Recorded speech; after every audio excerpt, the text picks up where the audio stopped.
বন্ধুরা, সকালবেলায় যখন ছেলেকে নিয়ে স্কুলে যাচ্ছি আর এখন বাজে হলো গিয়ে 10টা 15।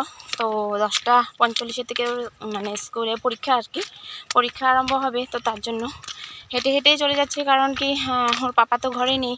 তো তার জন্য ওর পাপা থাকলে ওকে সাইকেলে করে নিয়ে যায়। তো আমি যেহেতু যাচ্ছি আর বেশি দূরেও না, এত একটা, তো ওকে দিয়ে আসবো। আসার পর রান্নাবান্না করব, তারপর আবার গিয়ে ওকে আনতে হবে। 1টা 1:45 ছুটি হবে।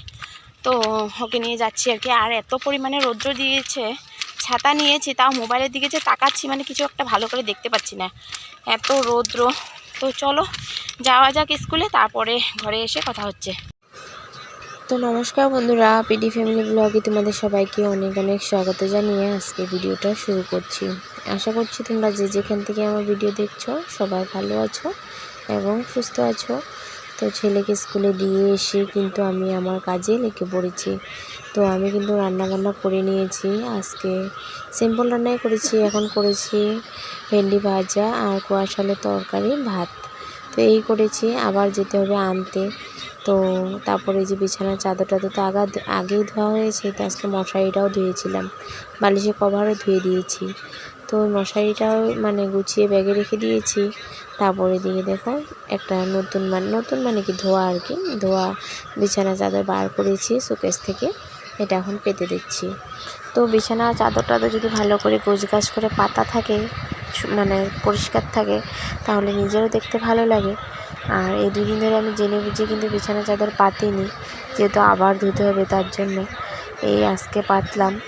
আর সব কিছু ভাঁজ টাজ করে সব কিছু সুন্দর করে গুছিয়ে রাখছি।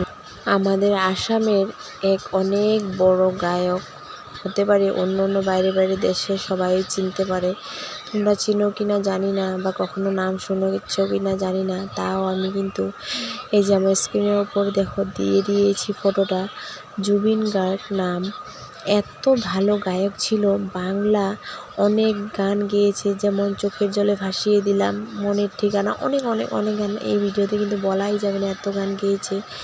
তো সেই গানগুলো মানে সেই গায়ক কিন্তু আজকে মারা গেছে সিঙ্গাপুরে, মানে একটা কোনো দরকারে গিয়েছিল হয়তো, তো তার জন্য এখানে গিয়ে মারা গেছে।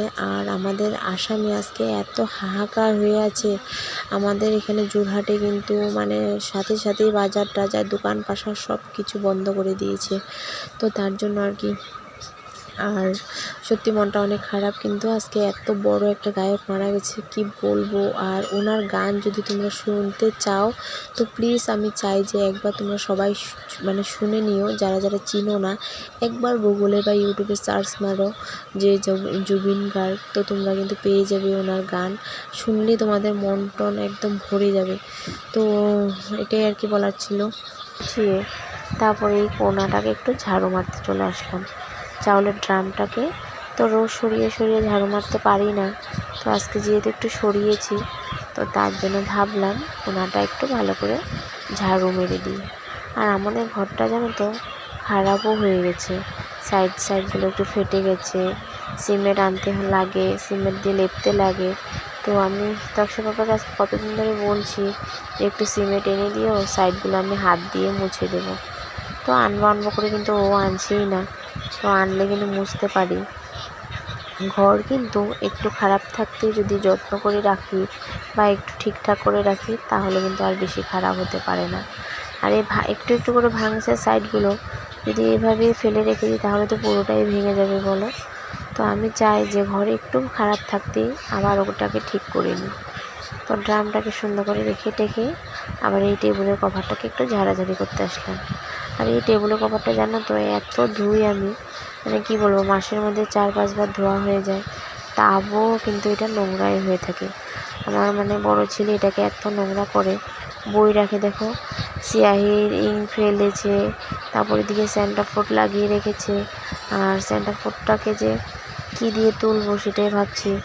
তো ওর পাপা একবার বলেছিল যে তারপিন তেল দিয়ে তুলে দিও, উঠে যাবে, তারপিন তেল একটু দিয়ে ঘষে দিও। আর তারপিন তেল দিয়ে যে ঘষবো সেই সময়টাও কিন্তু আমি এখন পাচ্ছি না। আর তারপিন তেল দিয়ে ঘষলে তারপরে কিন্তু ওই মানে ধুয়েই দিতে হবে আর কি। তো ভাবছি কালকে তারপিন তেল দিয়ে ঘষে উঠিয়ে তারপর ধুয়ে দেব। দেখি কি করি কালকে। তারপর সোজা চলে এসেছি দুপুরের পরে আর কি, ছেলেকে স্কুল থেকে নিয়ে এসেছি। আসার পর স্কুলের ড্রেস ধুয়েছি, ওকে মানে খেতে দিয়েছি। আর স্কুলে যাওয়ার টাইমে কিন্তু স্নান টান করে গেছিলো। তো ক্যামেরা করছি বলে হাসি একদম মানে পুরো হাসছে আর কি। ওদিকে ভাতটা মেখে দিলাম, খাচ্ছে। আর আমি ওইদিকে নিয়ে বসেছি ভাত, তরকারি সামনে নিয়ে বসলাম, আমিও খেয়ে নিচ্ছি। ক্যামেরাটা অন করছি বলে কি হাসছে দেখছো না? তো এই আর কি ব্যাপার। তো মা ছেলে দুজনে বসে খেয়ে নিচ্ছি। আর তার আগে কিন্তু ওর পাপা খেয়ে গেছে দুপুরবেলা। তো সন্ধ্যাবেলা সোজা চলে এসেছি। মা সন্ধ্যাবাতি দিয়েছে আমাদের এখানেও, আমাদের ঠাকুরগুলো মায়ের সন্ধ্যাবাতি দিচ্ছে। আর ছোটো সোনাকে নিয়ে ওর কাকিমা একটু কুলে করে বসেছে। আর ওর ঠাকুমা সন্ধ্যা বাতিটা যে জ্বালিয়ে গেছে তার সাথে সাথে কোন ফাঁকে দিয়ে যে এসে বাতিটা ধরে নিয়েছিল ছোটো সোনা। হাতটা দেখো পুরো জ্বলে গেছে। তারপরে একটু মানে কলগেট লাগিয়ে দিয়েছে আর কি। কলগেটটা লাগালে কিন্তু ঠান্ডা হয়, তার জন্য লাগিয়ে দিয়েছি। তারপরে দিকে দেখো চা নিয়ে বসলাম। আর ভুজিয়া বরিন্দা নিয়েছি, বিশ্বকর্মা পূজার মানে ভুজিয়া বরিন্দা ছিল সেটা। আর একটা নিয়েছি সাথে বেকারি বিস্কুট। এই বিস্কুটটা নারকেল দিয়ে বানানো, খেতে যে এত টেস্ট কি বলবো, অনেক মানে টেস্ট আর কি, দারুণ লাগে খেতে। তারপরে দেখো এই যে আমার হাজব্যান্ডও বসেছে খাওয়ার জন্য। তো দুজনে মিলে চাটা খেয়েছি। খেয়ে দিয়ে দেখো ছোটো সোনা কিন্তু বসে বসে নখ কেটে দিয়েছি। একদম সময়ই পাই না, দিনের বেলা একবার ঘুমিয়েছিল, সময়ও পাইনি। আর বেসিক্যালি কিন্তু আমি ভুলে গেছিলাম নখ কাটতে। ভাবলাম যে না আজকে শুক্রবার আছে, রাত্রে হলেও কিন্তু আজকেই কেটে দিই, কালকে আবার শনিবার হয়ে যাবে, কাটতে পারবো না, আবার রবিবারে মনে থাকে কি না। তো সেটা ভেবেই কিন্তু নখগুলো কেটে দিয়েছি। তারপর এদিকে দেখো রান্না করতে চলে এসেছি। এদিকে আজকে রান্না করব মানে রাতের রান্না আর কি, ভাত কেরেলা ভাজা, আলু ভাজা। আলুটাকেও কিন্তু আমি নুন দিয়ে মাখিয়ে রেখেছি যাতে ঝরঝরা আলু ভাজা হয় তার জন্য। আর আলুও মানে নুন দিয়ে মেখে রেখেছি। আর মুগ ডাল করব। এদিকে চায়ের বাসনগুলো দেখো, এগুলো নিয়ে যাবো সোজা। এখন চায়ের টাসনগুলো ধুয়ে নিয়ে আসি, তারপর রান্নাবান্না চলতেই থাকবে। তো চায়ের টাসন নিয়ে এসে আমি এদিকে দেখো ভাত কেরেলা ভাজি বসিয়ে দিয়েছি। আর এরকম ভাত কেরেলা ভাজি গরম গরম ভাতের সাথে কিন্তু অনেক ভালো লাগে। আর আজকে কয়েকদিন পর কিন্তু আমি এভাবে ভাত কেরেলা ভাজিটা করছি। তো তকসে বাবা আবার বলেছে ডিম মানে আনবে, ডিম আমলেট করে দিতে। তো যদি আনে ভাত খাওয়ার আগে আবার ডিম আমলেটটা করে নেব। তো ওইদিকে কুকারে কিন্তু আমি ডালও বসিয়ে দিয়েছি। তো যেহেতু ওর থাইরয়েড, তো তার জন্য কিন্তু বেশিরভাগ আমাদের মুগ ডালই খাওয়া হয়। তো কখনো কখনো ইচ্ছে করে জানো তো মুসুরি ডাল খেতে, তো ওর জন্য খেতে পারি না, কিন্তু তাও খায়। খেলে কি হয়, ও তো আমি তো আর একা খাই না, ও খেয়ে নেয়। তো মুসুরি ডাল সয়াবিন এগুলো খেলে কী হয় বলো তো, ওই মানে কি ব্যথা বেদনাটা একটু বেড়ে যায় ওর পা হাতের। আর ভাত কেরালাকে এত কষ্ট করে যে মানে খন্তির মধ্যে তুলেছি কি বলবো, একদম তুলছিলাম তো মানে উঠতেই চাইছিল না। তারপরে এদিকে ওই তেলের মধ্যে আলুটাও ভাজা বসিয়ে দিয়েছি। তো আলুটা খুব সুন্দর করে কিন্তু ভাজা হয়েছে। মানে নুন দিয়ে কিন্তু আগের থেকে যদি মানে মেখে রেখে দিই, তারপর ওই জলের থেকে চেকে চেকে উঠিয়ে যদি ভাজা করি, দেখো আলুগুলো খুব সুন্দর ঝরঝরা ভাজা হয়।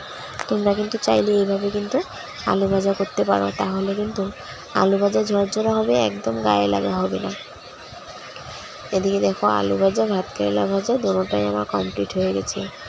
আর ওইদিকে মা তক্সকে পড়াচ্ছে, তো এক্সাম চলছে যেহেতু, তো তার জন্য পড়াচ্ছে। আর এদিকে কিন্তু আমার অনেক ভালো, মা কিন্তু ওকে অনেক কিছু দেখিয়ে দেয়, পড়িয়ে দেয়। তো আজকের ভিডিওটা কেমন লেগেছে কমেন্টে অবশ্যই জানাও। টাটা।